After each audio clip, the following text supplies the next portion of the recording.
A new study suggests the Oxford AstraZeneca vaccine offers limited protection against the South African COVID variant. But scientists behind the jab say they're working on a new version, and even now, it should protect against the worst consequences of the virus. Maybe we won't be reducing the number of cases as much, but we still won't be seeing the deaths, the hospitalisations and the severe disease. And that's really important for healthcare systems. We'll be looking at the plans to guard against emerging strains as the number of people receiving a first vaccination passes 12 million. Also tonight, a breakaway glacier sweeps away a dam in northern India. More than 100 people are feared to have died.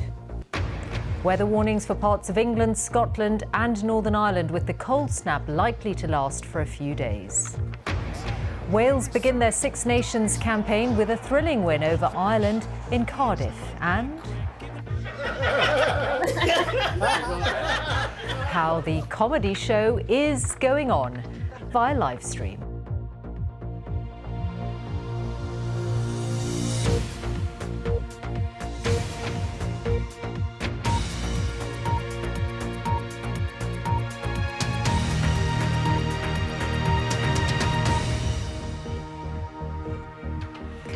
Good evening. Scientists behind the Oxford AstraZeneca vaccine say it should still protect against the worst potential consequences of COVID after a study suggested that it had a limited effect against the South African variant of the disease. Around 100 cases of that variant have been identified in the UK. The study, involving a trial of 2,000 people, has not yet been reviewed by other experts. Our medical editor Fergus Walsh reports now on the latest research and the ongoing effort to combat emerging and future strains of the coronavirus.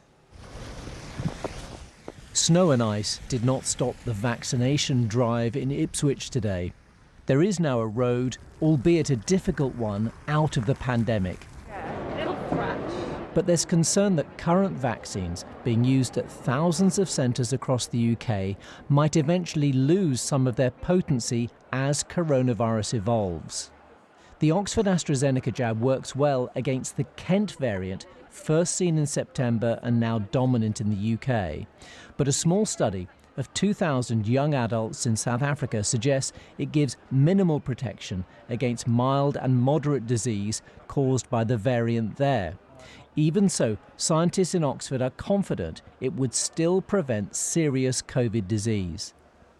Maybe we won't be reducing the number of cases as much, but we still won't be seeing the deaths, the hospitalisations and the severe disease. And that's really important for healthcare systems. Even if we're having mild and asymptomatic infections, to prevent people from going into hospital with COVID would have a major effect.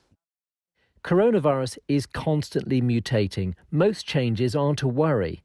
Vaccines use the gene from the spike protein to train the immune system. So if this code mutates, as it has in the variants from South Africa, Brazil and Kent, it may make the virus less visible to antibodies. Thankfully, T cells, another part of our immune system, look like they can spot infection, meaning existing vaccines should protect against severe disease. More than 100 cases of the South Africa variant have been found in the UK, and house-to-house testing in affected areas is underway in a bid to suppress its spread. But it's inevitable more variants will emerge. The Oxford team are creating prototype vaccines against several variants and say they'll be ready if needed by the autumn. Coronavirus immunisation may become an annual event. We see very much probably an annual or a booster in the autumn and then an annual in the way we do with flu vaccinations, where you look at what variant of virus is spreading around the world, you rapidly produce a variant of vaccine and then begin to vaccinate and protect the nation. The more coronavirus mutates, the less likely it is transmission can be stopped.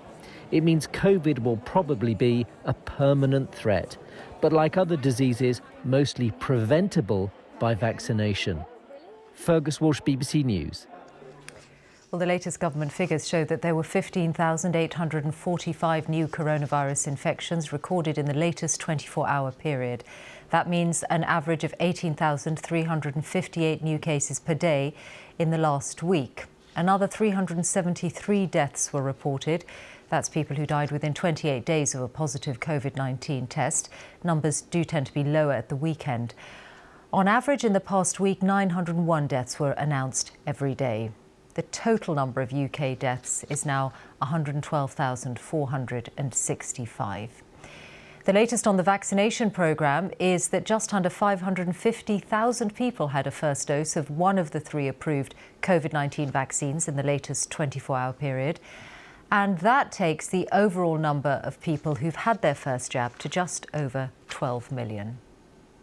Well, more now from Fergus, who's with me here in the studio. We've had another big number on the vaccination side of things, Fergus, but how concerned should we be about this study into the South African variant and the Oxford vaccine? Well, Michelle, new variants of coronavirus are going to emerge all the time. It's what viruses do. But coronavirus actually mutates much more slowly, say, than seasonal flu.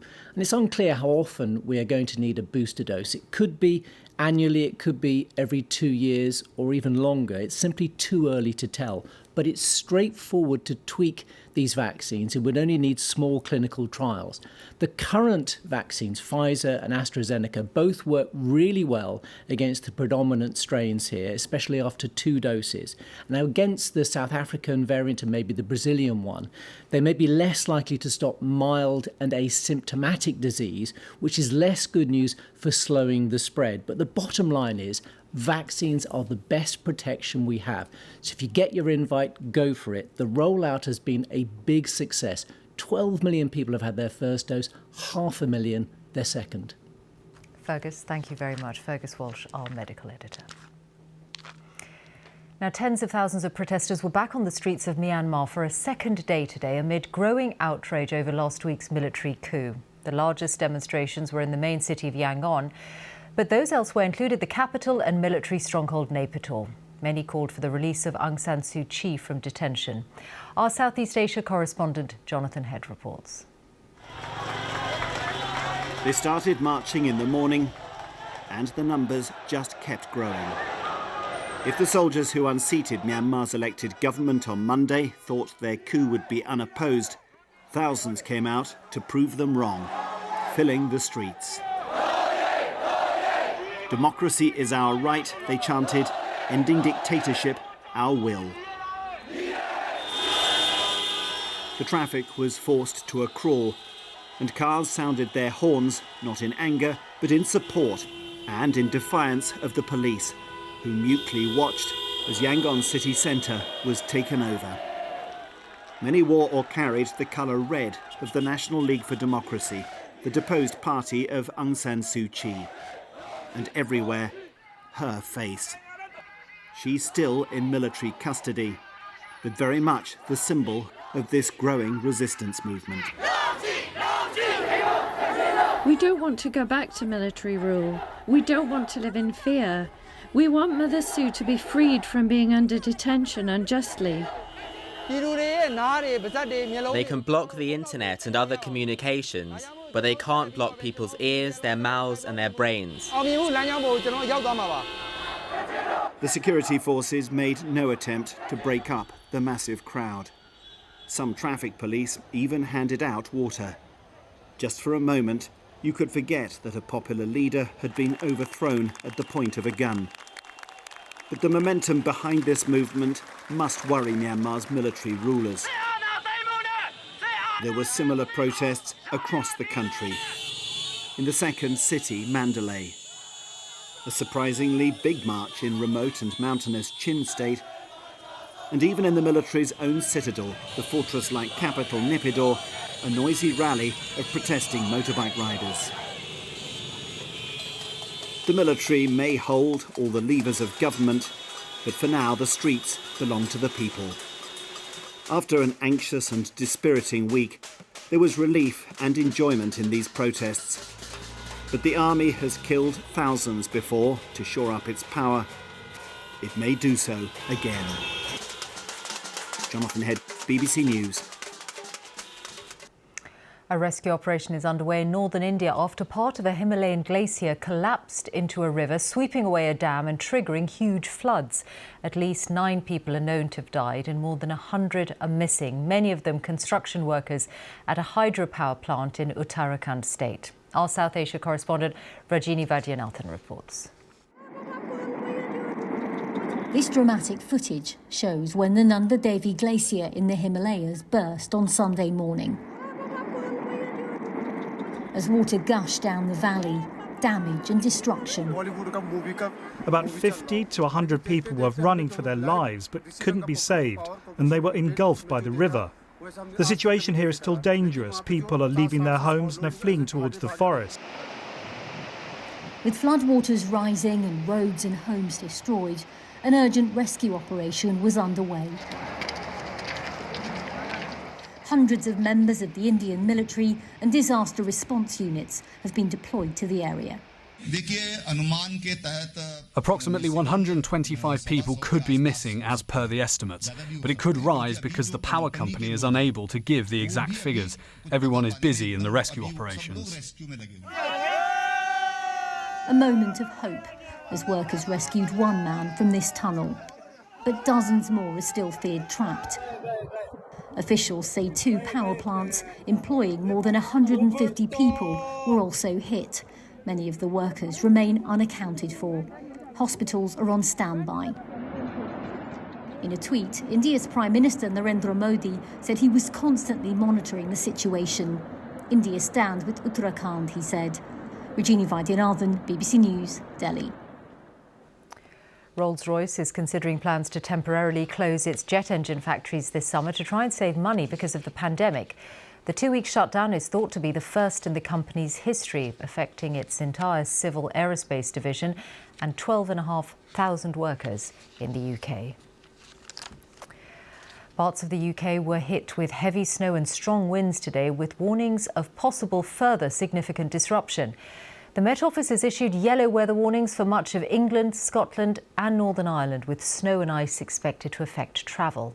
An amber warning, meaning power cuts are also likely, is in force across the east and southeast of England. From Colchester, John Donnison reports. For families in Colchester, a bit of a lift from life under lockdown. Although maybe some still claiming to be working from home, for many, the snow providing a welcome break. A few weeks ago, we were probably one of the only areas that didn't have any snow, so we're just glad we've actually got some now. When was the Beast from the East? 3 years ago? So that was our last time here, wasn't it? It's a welcome break to come out and play in the snow and actually see some other people, which is nice. But on the town's high street, not everyone looked to be enjoying themselves. This year, the weather providing perhaps another good reason to stay at home. Along with the beauty, the snow always brings that certain feeling of quiet, and perhaps in this strange year even more so, with fewer people out and about, travelling to work by car, train or bus. You might actually find the disruption caused is less than you would normally expect. And there has been some disruption. At Clacton Hospital in Essex, the COVID vaccination centre was forced to close because of heavy snow. Appointments also had to be rescheduled in parts of Suffolk. And there could be more problems for key workers if, as forecasters predict, the cold snap continues for much of the week. Biggest amount of disruption will be in the next 24 hours. Parts of Norfolk, Suffolk, Essex, Kent, that's where the Met Office amber weather warnings in place. But over the next few days, there could be localised disruption across parts of eastern Scotland, eastern England, with snow flurries there. And even if you don't see the snow, and many won't, there will be a notable wind chill, sub-zero wind chill through much of this week. It really will be a cold spell. And the big question mark comes just when that will break down. If it does, likely to be towards the end of the week and weekend, we could see some more snow, this time in western areas. In Kent, drivers were struggling this morning, and the AA is warning motorists to be especially careful on side roads. In Scotland, where they're more used to snow, there was also a good coating. For those who love the snow, the good news is in many parts it's forecast to continue into tomorrow, with temperatures not expected to rise significantly for the rest of the week. John Donnison, BBC News, Colchester. Sport now, and there's been lots to keep Lizzie Greenwood-Hughes busy today. Busy? Thanks, Michelle. Yes, it is. Good evening. Wales beat Ireland 21-16 on the opening weekend of Rugby Union's Six Nations Championship. But it was a brutal encounter in Cardiff where Ireland had a player sent off. Our correspondent Jo Wilson reports. In place of 74,000 voices, just 15. Well, Cardiff can never be empty. Not for rugby. Right then. Maintaining the limits is always this sport's challenge. Now, things look worse, slow down. But watch Irish player Peter O'Mahony. That kind of contact just can't happen. Ireland down to 14 men in the 14th minute. Tackling is safest when it's aimed at the legs. Johnny Williams, head injury assessed and replaced.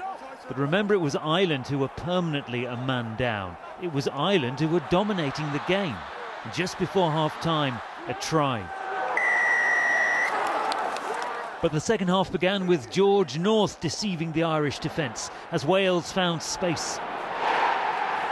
Same corner and an even better finish from Louis Rees-Zammit. Ball, line, flag, done it.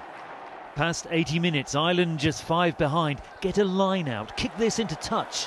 Oh no, too much. The ball flew dead, the match was done. Well, life and the Six Nations will go on. Jo Wilson, BBC News. Match of the Day 2 follows the news, so don't listen if you want to wait for the football results because they are coming now. There was an extraordinary match at Anfield where the Premier League leaders Manchester City beat champions Liverpool 4-1. City are now 5 points clear at the top of the table and 10 above Liverpool. In the other games, Chelsea won at bottom side Sheffield United, Tottenham beat West Brom and Wolves Leicester was goalless. Despite drawing with bottom side Hamilton, Rangers are still the runaway leaders of the Scottish Premiership with a 21-point advantage over Celtic, who have 2 games in hand. Both top teams in the Women's Super League lost as Manchester United were beaten by Reading and leaders Chelsea lost to Brighton, ending their 33-game unbeaten run. England's cricketers are firmly in control of the first test against India, who'll start day 4 in Chennai, 321 runs behind England on 257 for 6. Adam Wilde reports. Before the play, the plotting. This was England planning an all-round team performance. First with the bat and adding as many as possible to their already impressive total. This helped them towards 578 before the clatter of wickets signalled the start of phase 2 of the day's plan. England's bowlers taking early wickets. Well, here was Jofra Archer, right on schedule. At lunch, England on top and still revising that strategy. Dom Bess here showing exactly how he intended to trap Virat Kohli. After the break, isn't it great when a plan comes together? But you can't always bank on brilliance, except perhaps when it comes to Joe Root. Already inspirational with the bat, this catch to get rid of Ajinkya Rahane was quite magnificent.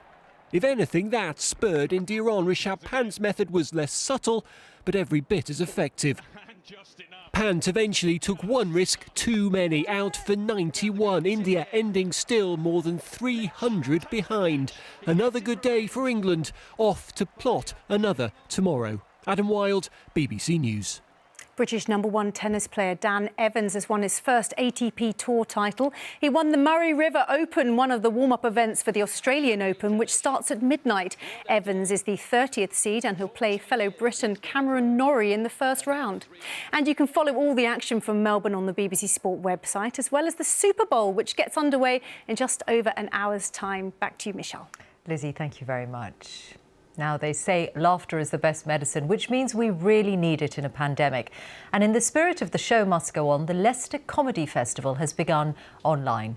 It's been running for nearly 30 years, this time via live stream, with more than 100 comedians and audiences getting involved. Our arts editor, Will Gompertz, dropped in. There's nothing like a good lockdown laugh. In what has been a miserable year, the chance to chortle is being leapt at by these comedy fans. Who would fill theatres pre-pandemic to see comics like Felicity Ward? You had to be in the room, they'd say. Yes, this is an adventurous choice of trouser. Well, now you have to be in the Zoom. Welcome to the first night of the Leicester Comedy Festival 2021.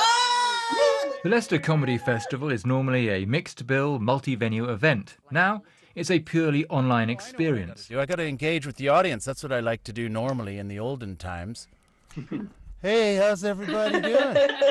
There's even a sense of jeopardy that somebody at home might leave their mic on when shouting at a family member. It's just a bunch of... Come bring it to me, please.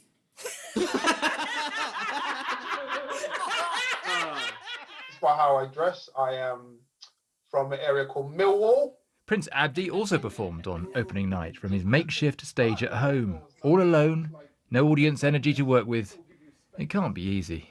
It's a bit strange performing to people at home, and you see how well some people live as well. Like I did a gig the other day to 2 people in a hot tub. So it's a bit odd for the performers. What about the audience? What you can't see is I've got my pyjama bottoms on. I felt a bit self-conscious at the beginning because you don't sort of have the cover of darkness. I wish that we could all be in the same room. As close as being that a real gig as it can be, especially when they let you interact and they talk to you and you can hear other people laughing. It's brilliant. I love it. Can you see that, BBC? Experienced comics have adapted their acts for a domestic setting. But is the popularity of live-streamed gigs a quick counter-COVID fix or a game changer? It will absolutely change the landscape of comedy. And what it has done already, it's included a bunch of people that often have to assess whether they can go to a gig. People with physical disabilities, people with social anxiety. I think that what it will allow is people will start to think internationally now when they're doing a live gig. There are downsides to this technology we all know about. She's frozen, but that's perfectly fine. But one big advantage is if you want to quietly leave the room, you can do so without fear of being picked on or humiliated. Will Gompertz, BBC News. Well, a first look at tomorrow morning's newspapers is coming up on the BBC News channel in a moment. On BBC One, time for the news wherever you are. Good night.